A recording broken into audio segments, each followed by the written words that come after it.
I wanted to have you on because obviously we have these guests that come in all the time and great content, and obviously Carter gave us some great content, but all it does in my mind is it drags up a bunch of real life situations. These people are going, okay, I can identify this person in my office, I can identify this person, I see it, maybe I'm this person, if they're being completely honest. That's what I think is always funny. Whenever people are giving talks, I'm like, I know 10 people that can benefit, and then I think, oh no, I think I'm supposed to be thinking about this for myself. That's true. Well, but no, as a leader, you're supposed to. So I wanted you to come in to talk about this idea that we all have warts. We all have these blind spots, if you will. Hopefully we're aware enough to know what our top strengths and skills are, what our weaknesses are when it comes to skills. But then let's look at the personal side of things, the way we interact with people. We all have some strengths, we all have some weaknesses.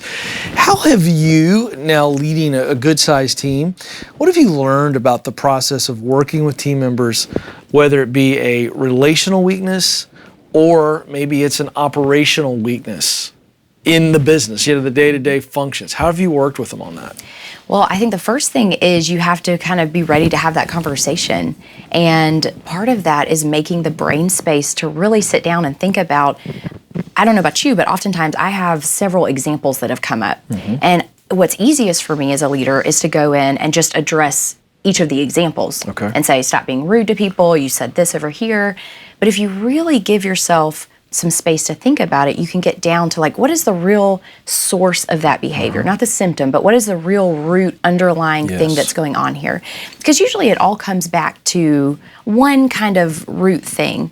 And that is really going to help them then solution it for the long run. If I'm just addressing these kind of symptomatic pieces, then they're not going to be able to critically think for themselves in future situations. They're just going to go, okay, in this one situation, don't use this tone of voice. Does that make sense? It totally does. And so when you identify that, so I love the brain space. So you're sitting there as a leader and you're analyzing the situation, you're making a list, but then comes the part that is so hard for people. And that's sitting down and actually having the conversation, and it's not fun.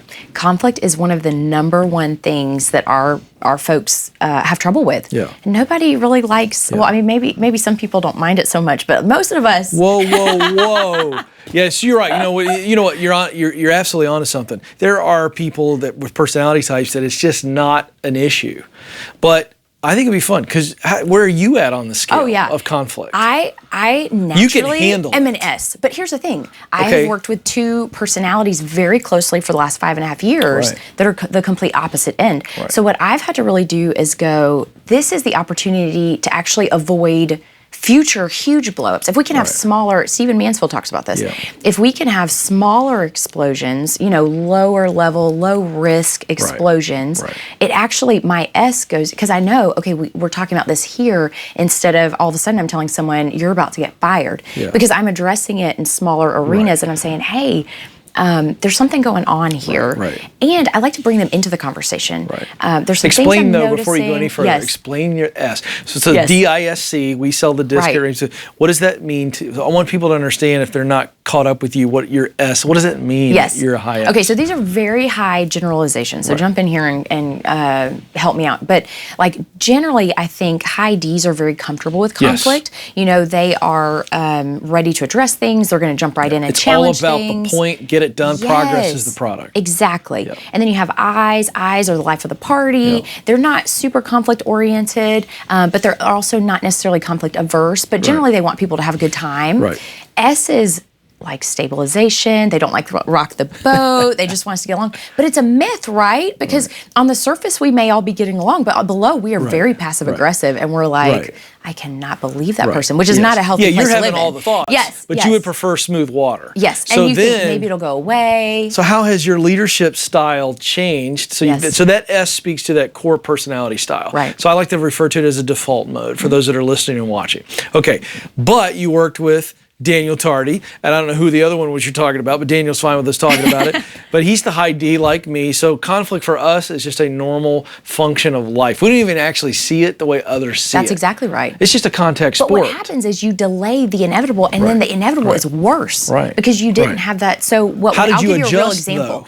Okay, well, this is what happened. He would hire people, and I'd say, I don't know, it kind of feels weird to me. There's maybe we should talk, a little more. But I wasn't being clear in my communication or firm enough, and so he was hearing, She thinks they're fine. It's great. Yes. You have enough situations like that go wrong, and then you're dealing with the clean. And that is so painful for an S, because you think if I had just been clear up front, then we wouldn't have this very deep, very conflict-oriented situation that we're now having to deal with. That's right. So as I matured, I realized I can save myself a lot of grief in the long run if I just address things as they go.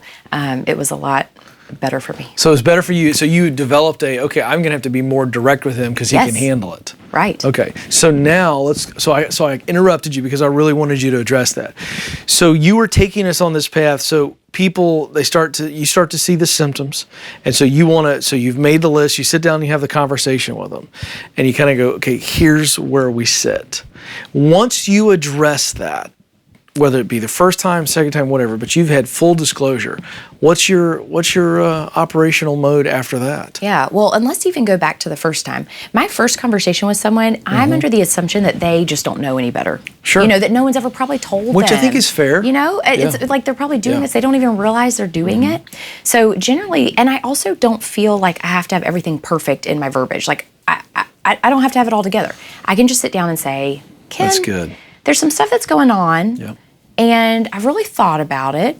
And I think there's maybe a root thing here, because I'm seeing some examples and they all kind of tie back to this XYZ, right?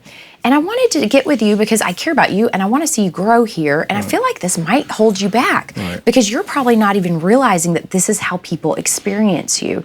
And so it's kind of this benefit of the doubt. Let's just kind of talk about it as friends. It also is very telling how they react. If I go in very with my guard up because I know they're going to get defensive, they're going to be immediately defensive. But if I'm kind of relaxed and I'm just saying, let's think through this together, it usually puts them at ease and we can talk through it, which is the goal, right? Yes. The goal is not for me to come in and lecture them. The goal is I want them to change their behaviors. And they're only going to do that if there's high trust built. And they're only going to have high trust if I come and approach it as, a friend and say, this is concerning to me because I know you want this goal and this is going to hold you back from that. So let's brainstorm on how we can, do you realize you're doing this? Or that is my first approach. If that does not work as well, then we start to get firmer about it. We might even capture it on paper as part of the non-negotiables for working here if it gets to where they're really not listening. What I found works really well is if I outline, here are kind of no more than 5 usually, because that gets a little overwhelming. So 3 to 5 pieces of non-negotiables for someone working here. Maybe it's behavior, maybe it's quality of work. And then I say, let's talk about on a scale of 1 to 5, where do you think you are in each of these? And then let's talk about where I think you are on each of these. And in some discussions, you have to say where I think you're at is more important in this situation because I'm your leader. And so that's kind of uncomfortable for an S to say to somebody, but that's the real situation. Perception is real. That's exactly right. Okay, now I want to flip this for just a moment before we let you go. And that is for you to give us your experience in a leadership position where you realize what your weaknesses are. Oh my! And it's not so much. And I'm not looking for you to share the story of where you think you're emotional, where you're relationally weak, because I don't know that you are. I've seen you interact. You're really, really strong relationally. But you are leading. You have stepped up. You've done a great job leading, but now you're in a much bigger position. You have more responsibility. Just curious how you try to make sure that you're getting good feedback, 360 feedback, and then mitigating. Here's what I want leaders to hear from you. How you own your weaknesses and you're not ashamed of them. At least I hope that's the case with you, because I think that is the case. Say, hey, this is where I'm weak, and so I'm going to mitigate that. I'm going to guard that over here so that I can focus where I'm strong, as opposed to being worried about all your weaknesses. Totally. Is that your approach? Yes, absolutely. Because if you're not like that, then you're constantly in this fear of imposter mode, which is exhausting. You're going to burn right out. And none of us are perfect. No. I mean, none of us are perfectly well-rounded and have all these gifts. We all have gifts, but probably not all of them. I say the more comfortable you can be. Now, there's no excuse not to grow in those areas. You can't just say, well, this is how I'm made and that's how it is. Right. You have to lead the way. You have to then grow in those areas. So I'll give you some examples. We could sit here all day and talk about examples, but there's two things you're kind of asking there. One is, how do I ask for feedback? So I'm sure there's blind spots that I don't even realize about. And then how do you address the blind spots that you do already have? So let's take a blind spot I know I have is I'm not great at our having a digital background. So I know I've got to grow in our strategy for digital product, right? I go out and I find out who's the best in that area. And you can apply that even if it's a soft skill, right? That's right. Communication, any of those things. You go, who is the very best at this? And even if it's outside of your team, so for digital product, I need to find other people in Nashville who are really good at this and who are willing to have lunch with me or whatever, so I can pick their brain, I can ask questions. That's the other thing is you have to get very comfortable asking questions. And no questions, you just have to own some. I don't know. I haven't found a stupid question yet. I just ask them. If I'm curious about it, I just ask. I agree with that 100%. And people are so happy to share their experience because they weren't born great at these things. So they love to share, oh, this is how I learned to do that thing. People love to share that stuff. Now, the second thing you asked was about how do I solicit feedback? And this has been something I've had to practice a couple of different ways to get it right because I think people look at me, especially newer people, and they say, oh, she's the vice president. All of her ideas must be so great, or she's so, she must be so great. And I'm thinking, you've got to be kidding. I mean, out of 10 ideas, I might have one great one. And if we chase these bad ideas because the emperor has no clothes, but no one's willing to tell her. And so I just try to be very humble, and I constantly ask, how do you guys feel about that? Is there something I could have done differently in that meeting that would have gone better? And I ask people who are above me, I ask people who are peers, I ask people who are below me, and I just constantly ask. And then it's not perfect, but I do find more people are willing to say, hey, this is kind of an area that you could improve in. So let's take podcasts, for example. The gang came to me the other day and said, you giggle a lot in the podcast, in the recordings, it comes across, odd, it sounds weird. I said, well, thanks for letting me know. I had no idea. I haven't done a ton of podcast recordings. I've only done, maybe 10. So it's like, I want to know that. But I had to create that environment so they felt like they could tell me that. Okay. Well, I got to tell you, I've not noticed it because all of a sudden I feel like I'm supposed to tell you. Well, now you can give me feedback too. I don't think you're a big giggler. I got to tell you, but I appreciate that. I've really worked on it. Thank you. You really have. I guess so. I mean, you've got a great laugh. You're trying hard not to laugh because in the future. Yes. Now I want to giggle. In the past, you would have laughed. There it is, right there. I know. Oh, it's fine. It's fine. We all love to hear good laughter. Okay. Really, really good stuff.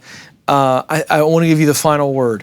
I want you to encourage leaders. They've been listening in here. They've listened to the entire program. They listen to you share very transparently about how to communicate, on areas of growth, weaknesses, not just with the team, but with themselves.